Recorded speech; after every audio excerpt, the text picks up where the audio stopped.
Je crois que le Kon-Tiki a fait rêver beaucoup de personnes, beaucoup de marins et puis beaucoup de gens. Et c'est la raison pour laquelle, à partir du radeau, il y a eu toutes sortes d'embarcations. Au début, les gens imitaient vraiment la construction du radeau, 9 troncs de balsa, etc.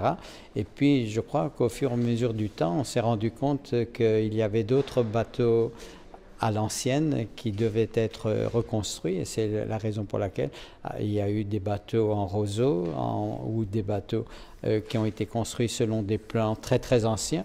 Par exemple, Ōtaiti Nui Freedom a été construit sur un modèle de pirogue polynésienne qui existait en 1820, d'après les plans de 1820.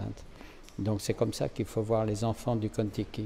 Thor Heyerdahl a inventé le concept de l'archéologie expérimentale, parce que l'archéologie, c'est pas simplement retrouver des choses enfouies par l'histoire, mais ça vaudrait la peine de refaire à l'ancienne des choses qui ont existé, avec des outils anciens ou avec des outils modernes.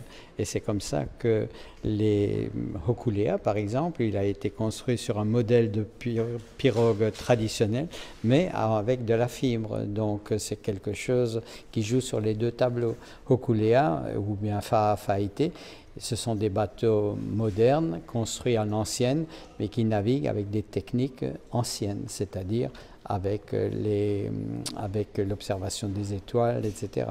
Et d'ailleurs, il y aura une causerie de Jean-Claude Terrier-Roy-Terreil sur ce thème-là, mardi après-midi. 70 ans après, 50 ans après, 100 ans après, un millénaire après, ça vaut toujours la peine de rappeler ce qui a été, parce que c'est simplement en connaissant les choses anciennes qu'on peut voir en avant.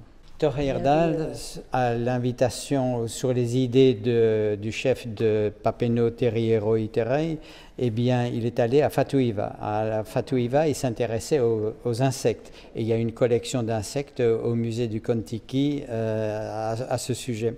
Mais Thor Heyerdahl s'intéressait aussi à l'ethnologie, et donc il a écouté les paroles qui avaient été données par les anciens.